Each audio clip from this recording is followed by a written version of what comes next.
Hello there, and welcome to any return listeners, to anyone who maybe is tuning in for the first time.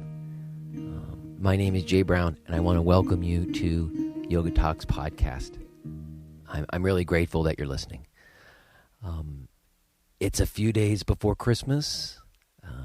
This is going to be my last podcast of 2015, and I am feeling reflective. I mean, it's arbitrary, this whole time, years thing that we've got going for ourselves. Well, it's still a thing, you know. I'm feeling reflective. I'm sure I'm not the only one. The first thing I'm feeling reflective about is this podcast. I started it 5 months ago. I really wasn't sure whether it was going to be anything that I wanted to keep doing or not. I said I'll do it till the end of the year, and if at the end of the year I feel like it's worthwhile, I'll keep doing it. And you know what? There's no doubt about it. I'm going to keep doing it. It's already been so rewarding and important. I'm kind of surprised, actually, because it's really revealing some things about me that I want to address for myself.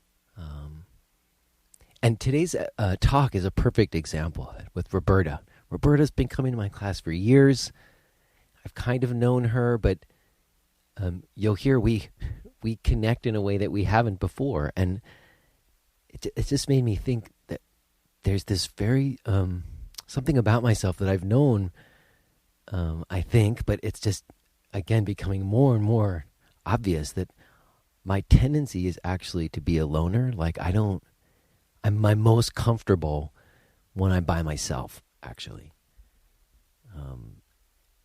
And it makes me think of when I first got into yoga, that I was going into, approaches in yoga that were very much about, renunciation, was about sort of being able to remove myself from kind of worldly stuff. And I kind of went down that road for a while, and I was very at home there. Like, in some ways, like that would feel very comfortable to me to sort of not have to deal with stuff. But, then at some point it became important to me that I didn't want to transcend this life anymore. I didn't want to get away from it or beyond it. I wanted to have it. I wanted to be in it. I wanted to enjoy it. I needed to connect with people after like 10 years of basically not having to deal with anybody I didn't want to. And strange, it's the paradox is that I was teaching yoga, which is all about connecting, and I have these connections that I make with people in the context of practice with them. But in terms of just like my own personal life, I was mostly just going home and being by myself. But then at a certain point, it's just so lonely. Like I'm comfortable and I enjoy being myself, but then there's these pangs. Like I need to connect. I need to be touched by another person. I need to talk to people, outside of just having yoga practice. And so I think that my trajectory in terms of my yoga practice and the change to want to have those kind of relationships in myself and with other people have just become important. And the podcast is sort of this example. You see, like I connect with Roberta in a way that I never have before, even though I've known her for years. So anyways, I'm excited to share the talk with you today. The other thing that I want to do that's also about connection that I want to say is that I've been getting very cool emails from people, and I've got this new idea to give some shout outs. And I want to give a shout out to a new friend named Sebastian. Sebastian might be listening to this right now on his way to work. He has a long commute to work. He does very honorable work. He works with veterans. He helps vets get permanent housing, and he travels very far from where he lives to get there to do it. And he listens to a lot of podcasts. And, he found me on iTunes just searching around because he listens to a lot of podcasts. And, most yoga podcasts are less like practices, like people teaching through yoga practice. But, that's why we call it yoga talks, because we want everybody to know it's like talks that are yoga related. In any case, he found it and he was into it and he sent me an email. And, in the email, he talked about how he enjoyed the podcast. And then he also mentioned that he lives somewhat in the area. It's not exactly close, but he was, interested in my training program. And anytime someone emails me and inquires about my training program, I always do the same thing. I say, oh, hey, I invite them to come to my class. Please come to my class as my guest, free of charge. You can see what I teach, and we can have a chat afterwards. So I wrote that email to him, and I write to everybody, like, hey, man, come have a class. And then, it was like a couple days later, he showed up. But I didn't really remember the email that I sent him. You see, because he came in and he started talking about how he's listened to the podcast. He didn't mention the part of the email was like the training program. So in the moment when I was standing there talking to him, I didn't put it together. Like, I didn't really remember the email. And then he just whipped out his wallet and paid for class. So I didn't give him the free class that I had offered him. And then, he actually, since then, he came back again and he paid me again for another class, and we had a great talk. And then now I just was getting ready to come record this, and I went back and read my initial email to him, and I saw that I had offered him this free class, and I never gave him the free class. So Sebastian, man, listen, if you're listening to this, I'm so sorry. Your next class, if you come back again, it's totally on me. I can't believe I didn't give you your free class. But I love that I'm making these kinds of connections from the podcast. It's really fun. And, if you're connecting to the podcast, I'm so happy for that. And, that reminds me of something. Most of the people who are listening to this podcast are people who know me on some level, like from my blog and through my feeds or whatever. But there are a few people like Sebastian who, might find me who wouldn't normally find me. And the way that they would find me is through searching podcasts on iTunes. And so if you've been connecting to the podcast and you want to do something to kind of, show me a little love, show me a little support, just do me a solid, then go to iTunes and subscribe and give us some stars and a review.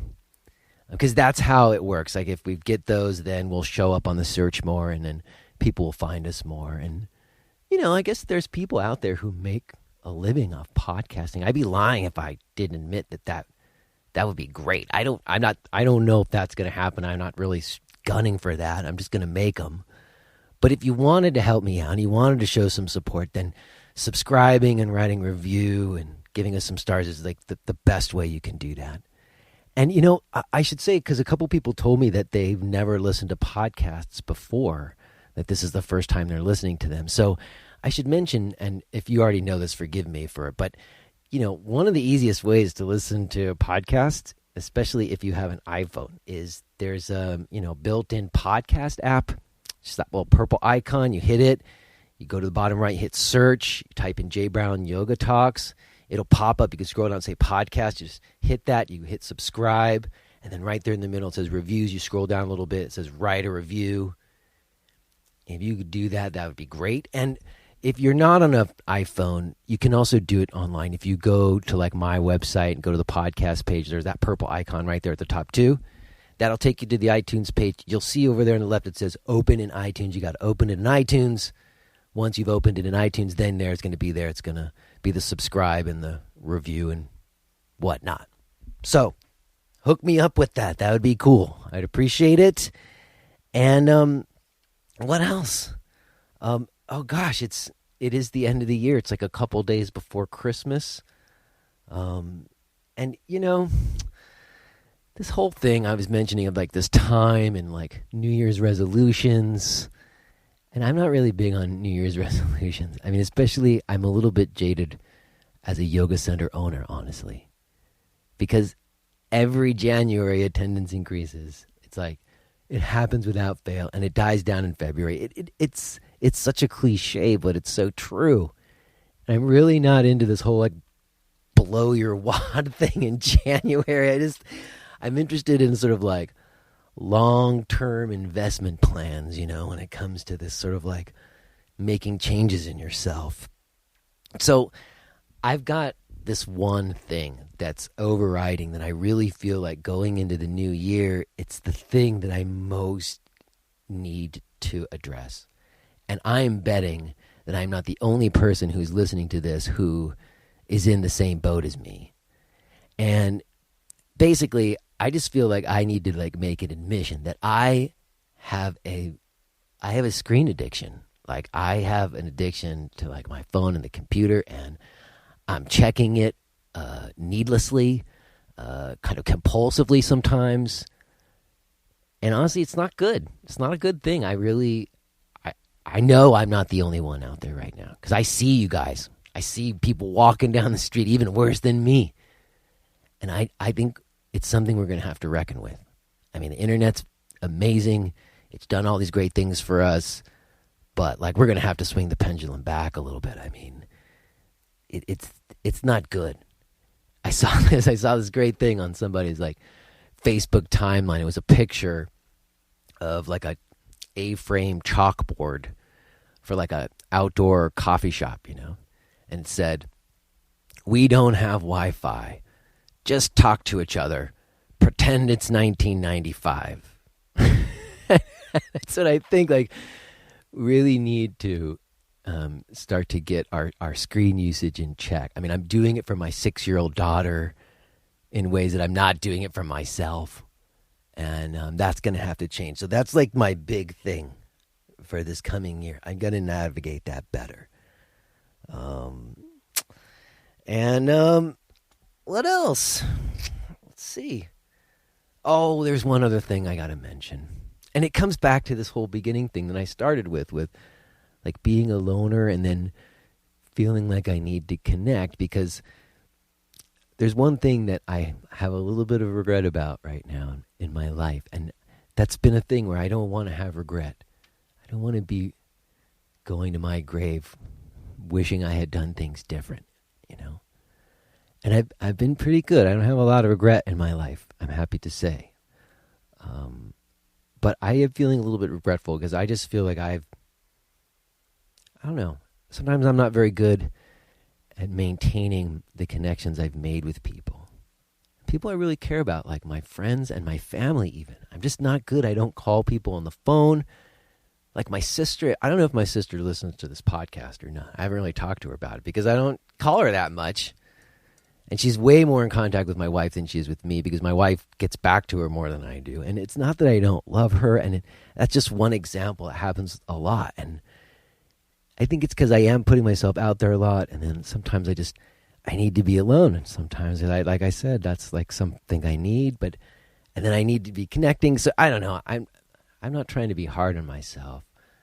But just to say, if like you're someone out there and I haven't called you, and I'm sorry. I'm going to be better. That's what I want to work on. I'm going to work on my screen addictions. I'm going to try to get that in better control. And I'm going to do more to maintain the connections I've made with people in my life and to spend time with people that I'm not always getting a chance to spend time with. So, all right, speaking of which, I was really glad to have spent time with Roberta. And I'm kind of nervous, excited in a way to share it with you because it's by far, I think, it's the most personal episode I've put out. And it really, I think, speaks to what I've been talking about in terms of connection. And also, I think it talks a little bit about like what I wrote about this month. I don't know if folks read my blog post, but I wrote this post. It was all about like what it means to feel like you're okay. And I don't know, going into the new year and getting through the holidays, if that's difficult for you. I'm hoping my talk with Roberta here can give us all a little love. So please enjoy let's hang out with Roberta.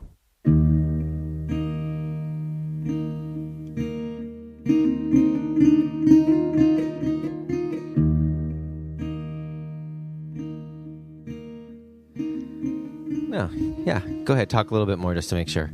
Okay, I'm very happy to have Jay here today. Yeah. Starring in my home. Starring in your home. I mean, I have to say, Roberta, like, I'm stunned at how far away you live from the center. Really? Like, I had no idea that you lived this far away. And I'm trying to remember, like how you found out about my class or how you found out about the center. Like, where did you... Okay. You have family in Williamsburg? My husband's family I see. is in Williamsburg. And I we see. used to come into Williamsburg all the time. Yeah, I see. To see his family 2, 3, 4 times a week. So he did the drive. We were very used to it. It was like a second home. He grew up in Williamsburg.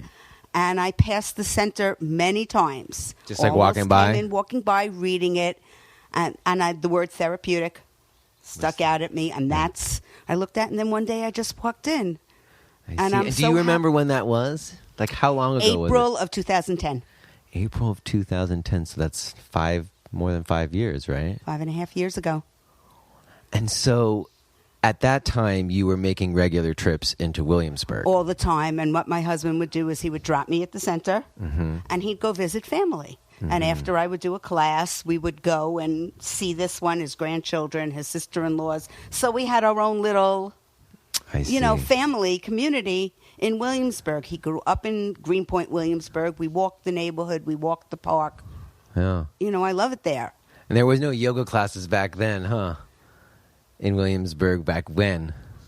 I guess not. Probably not. Yeah. I know there was one lady who used to be there on really? Metropolitan, and when I first moved in, she had like a sign and a number, and I like called it before I even rented the space because I didn't want to like step on anybody's toes. Right. But she had long since moved away, so there was nobody there. Like, I mean, I was only in Williamsburg from the late 90s when things started to change. But when they were growing up there was no yoga. Yeah, no. There were no outdoor cafes. Yeah, there was pizza. Yeah. And great Italian food. So it's really changed a lot. Mm-hmm. And there's so many options. So let's talk a little bit about when you first started to come to the center and why the word therapeutic jumped out at you. Why, when you see the word therapeutic, are you interested in that? Like, can you tell us about your situation? Okay, I had studied yoga in the early 90s. Yeah. And I loved it, and it was challenging, and it was great. But over the years, because of my chronic illnesses like type 1 diabetes and colitis and chronic pain, I knew that I couldn't do that same type of yoga anymore. And so, I'm sorry, those conditions came about for you later in life, though? The diabetes since I'm 7 years old. I see. But the other ones in the 90s... Yeah. After I had my son, after I went through a pregnancy, I started having lots of health issues. Huh. How many children do you have? I just have one. It was a hard pregnancy. It was very difficult. Yeah. And I figured, best to stick with, got a healthy kid, and best to stick with that. Yeah. So, but after that, you started to have these other problems. Fibromyalgia, the mid-90s came the colitis. I was very sick for a good 10 years. I must have been in the hospital 4 times. And what were you doing for it then? Like what, in that 10 years when you were in the hospital 4 times? Medication. Yeah. I'm still on medication for it. Yeah. It's been quiet for 10 years. Okay. So I'm still on medication. I see my doctor regularly. Yeah. He makes me have a colonoscopy every single year. Oh, man. Since I'm 30-something. Yeah. But I'm okay, and I've been out of the hospital. It's been some heavy-duty drugs. Yeah. We've cut back on some of them. Yeah. And I'm doing better. Yeah. And I developed asthma in the 90s. A lot of things, the diabetes kind of caught up with me. I think my immune system, I just think after I had my son, just kind of went kind of wacky. And then I don't even know when the chronic pain was getting worse. I was aching all the time. And I wasn't exercising regularly at that point. I was working. And what was your job? I was a teacher, special education teacher. Special education teacher. For and how 30 long? years. 30 years. 32 years. And where did you do that? All over Brooklyn, different schools. I did evaluations, My last 7 years, I worked in a hospital with children who were ill because they're entitled to schooling. Yeah. And that was amazing. I spent 2 years with the kids who were emotionally disturbed. That was frightening, and I got bitten. They threw chairs. It was. Oh my gosh. Then I went to the medical side, which I thought would be easier. Yeah. I had kids with diabetes, which was fascinating because I got to share with them what it was really like. But I also had kids with cancer. And in the 5 years I was in the medical unit, I lost 5 boys. So I didn't quite count on it being so emotionally draining. Wow. But I loved it. So I loved it. did that all happen leading up until when you had your son? No, this is all way after. Way after your son. Way after. My last 7 years of teaching. I see. Was in the hospital. I see. Well, while my son was little, I always had a special ed class, a special ed program. Yeah. And I loved it. I love teaching. I love children. So, they were mine. Once they were in my class, they were mine. I see. Just like my son. So I loved it. Somehow I did all of it. Yeah. So you were doing all that work with this chronic pain. With chronic pain, with diabetes, which is very hard to manage. And I just did what I had to do. And I know recently for your diabetes, you have like this new setup. Well, I wear an insulin pump, Yeah. and I wear something called a continuous glucose monitor, Right. which lets me know in real time about what my blood sugar is. It also lets me know if it's going up or down. Right. It beeps if it goes below a certain level or above a certain level. Right. The technology is really exciting. And that's what I want to ask you about because back then they didn't have all that stuff, right? No, I didn't even start checking my blood sugar until I was 17. So I had it was 17 years after my diagnosis when I started checking my blood sugar. Wow. So for that all the 17 years, it was just of like one shot of insulin. Yeah. You checked your urine, which didn't really give you an accurate sugar level at all. Yeah. And the side effects and the damage, I have complications because of that. Oh, wow. Since I'm checking my blood sugar and since the technology, I'm able to keep It's more. a better handle on it.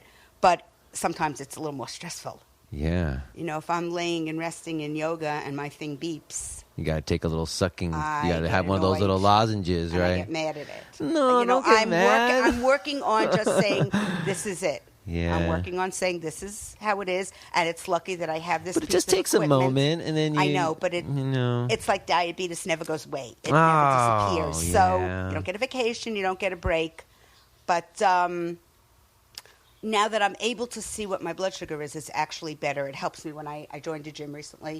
It helps me exercise. It helps me do the yoga. So it is what it is. I see. So, all right. So you find the center, and you start coming to classes.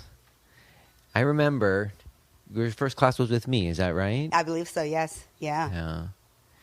And I just remember, like, whenever somebody comes in with a situation like yours, and they have a lot of conditions and pain, especially conditions that I don't know a lot about. I mean, I know a little bit about some of that, but I don't know. Right. I don't know. That's okay. You know way more about your conditions than I do. Yeah.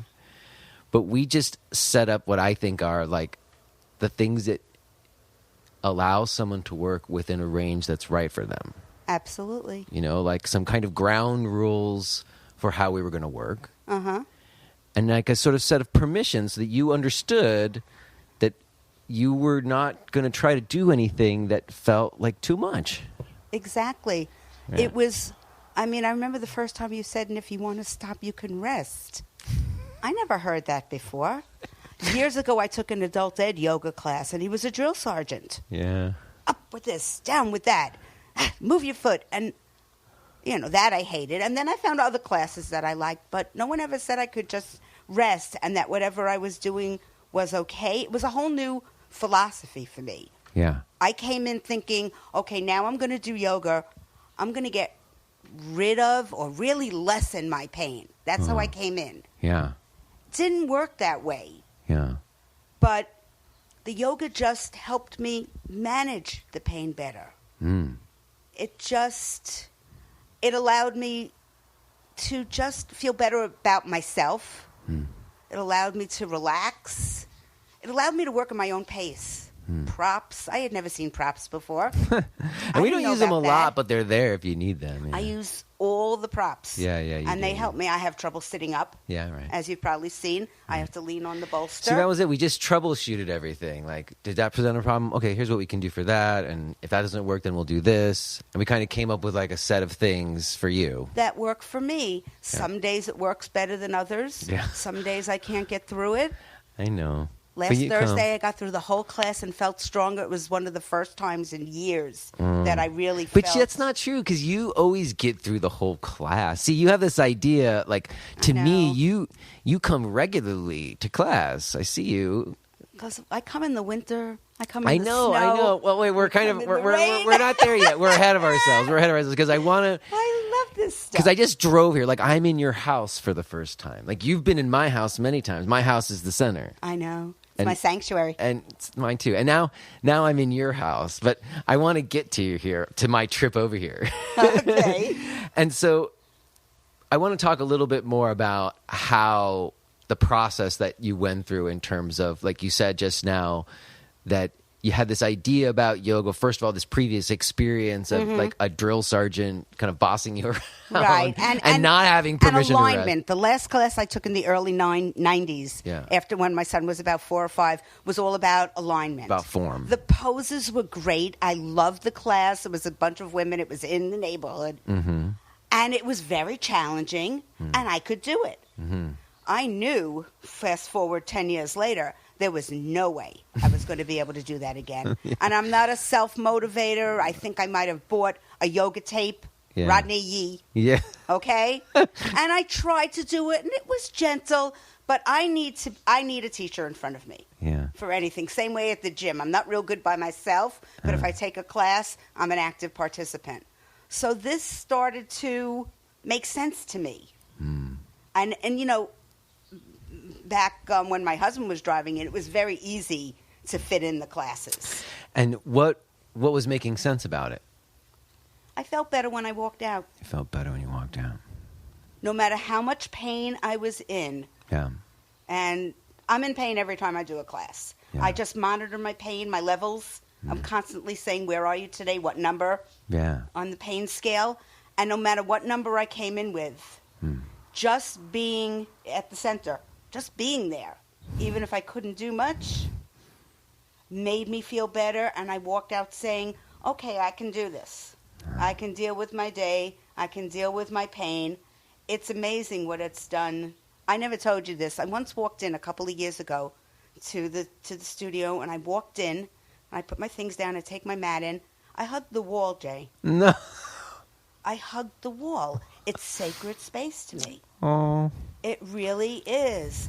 I have my spot in the front. Yeah, I know. And sometimes people take your spot, but it's okay. I'm adaptable. I did give up the spot for a year when my husband passed away. I know. We're not. That was where we're going to get to. We're not there yet.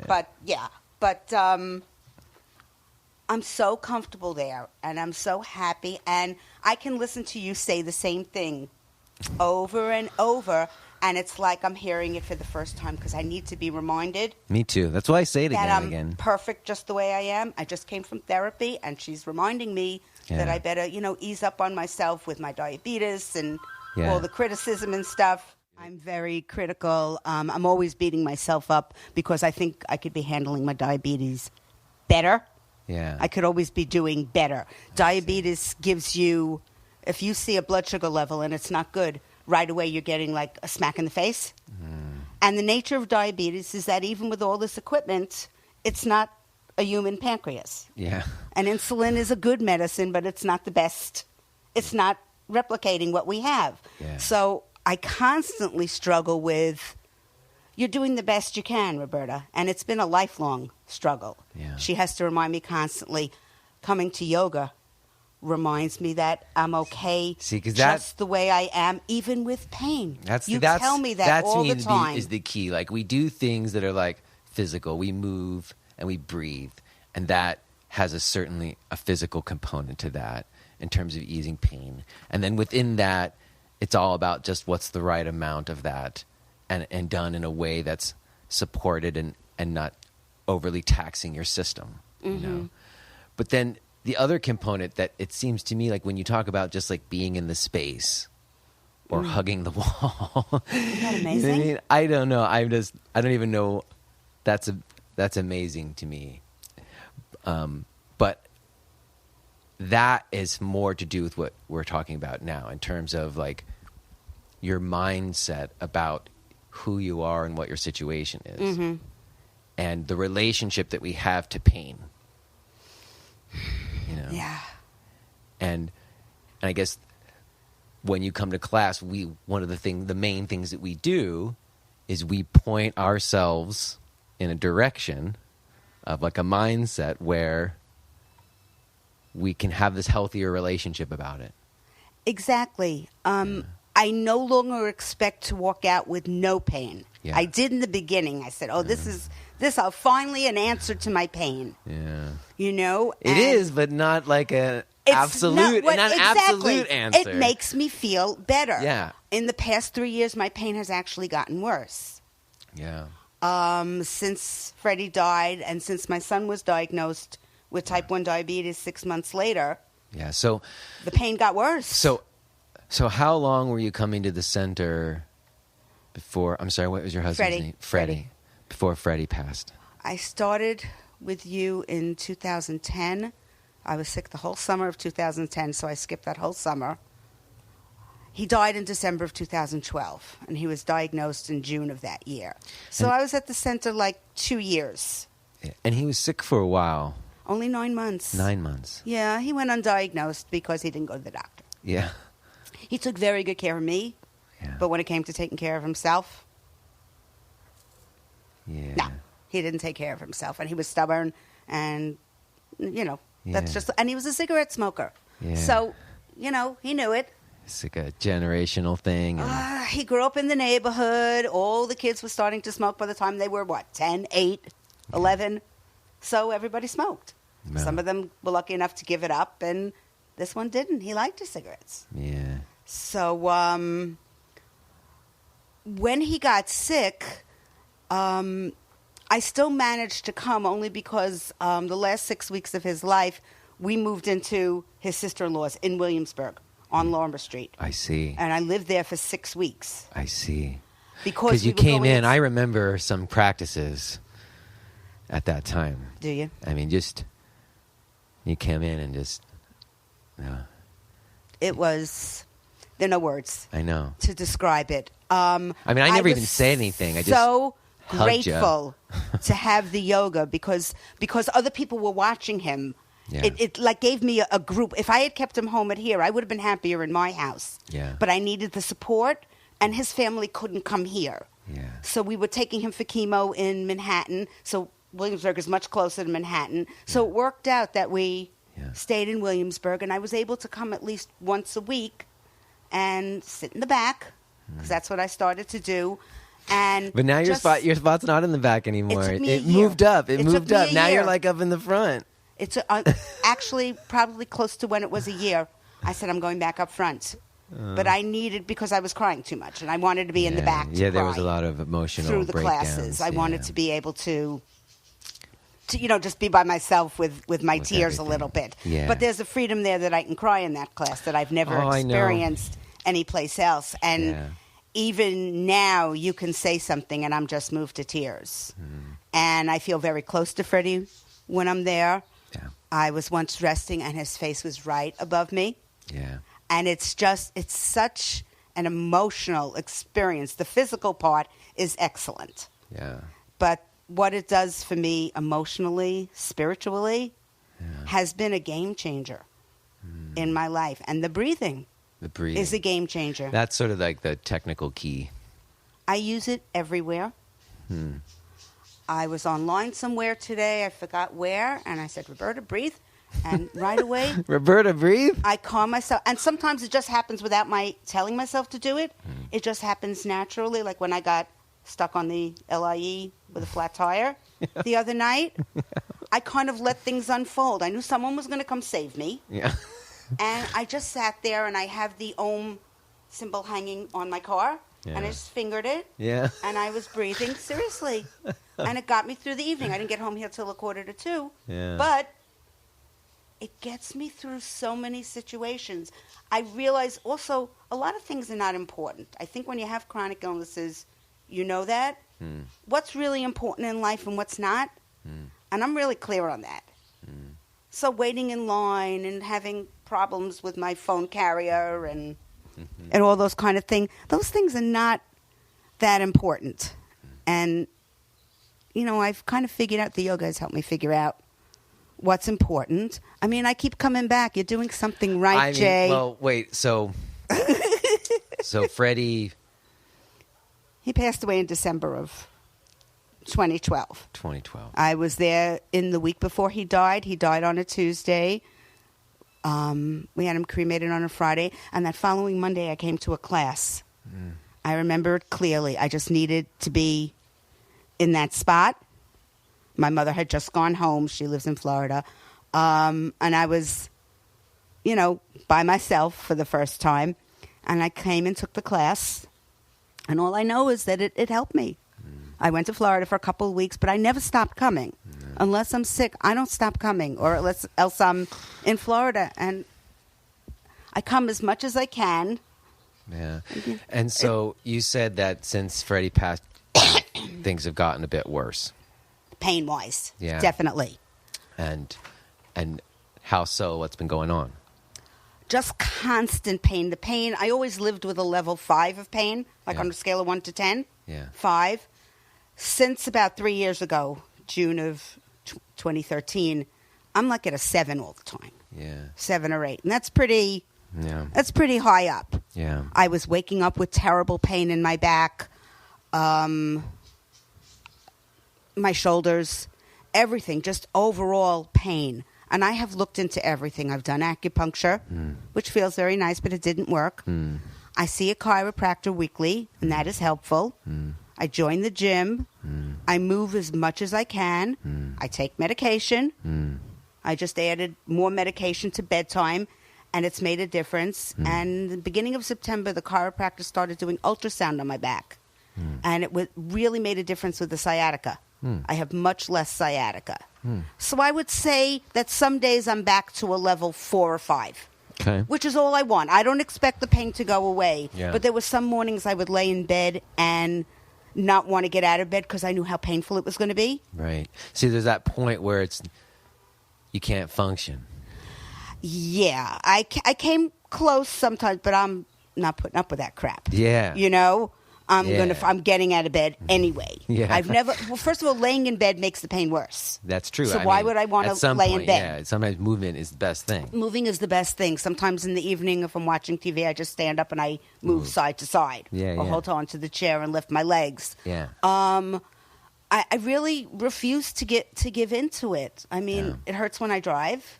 I do everything myself now, the shopping. You know, it's also, everything's so much harder without him. Carrying the stuff up the stairs, the laundry's 3 flights down. Everything got harder, and I never lived by myself before. I went from living at home with my parents to getting married, having a child. Then I got divorced, but I still had my son. And then Freddie moved in. So here I am, 56, and I live by myself for the first time. It was... First of all, I didn't know if I wanted to stay here. Because everywhere I was, Freddie was... When he was sick, he slept on this couch, you know, for the last couple of months. And I couldn't sit on it. You were sitting on it. Beginning. Even you're sitting on the couch. I'm back on it. I've been back on it for a while. Cool. I've gradually taken back the house. I've had it painted. I've moved things around. There are pictures of him all over. The house is a tribute to him. I talk to the pictures. I talk to him. There are always things that remind me. It's a different kind of grieving. It's a quiet... So who called it a quiet grieving? Someone called it a quiet grieving, and that's what it is. It's not... I don't burst into tears all the time, but it's always right there. Saturday after yoga, I went to his sister-in-law's house, and they have his Mets jacket upstairs. And we were downstairs having lunch. I said, I got to go up and see the jacket. I put the jacket on, And Yeah, I just they had a good burst season. into tears. Yes, and he would have been the They had a happiest good season. person. He would have been the happiest husband. He was grouchy. He would have been so nice. He would have loved The Mets this. would have tempered his grouchiness. My whole marriage would have been different for a couple of weeks. It would have been wonderful. So I was really excited about that. If you are hearing this message, then you're listening to the free version of J. Brown Yoga Talks. To hear the rest of our conversation, please subscribe to Podcast Premium at jbrownyoga.com/premium.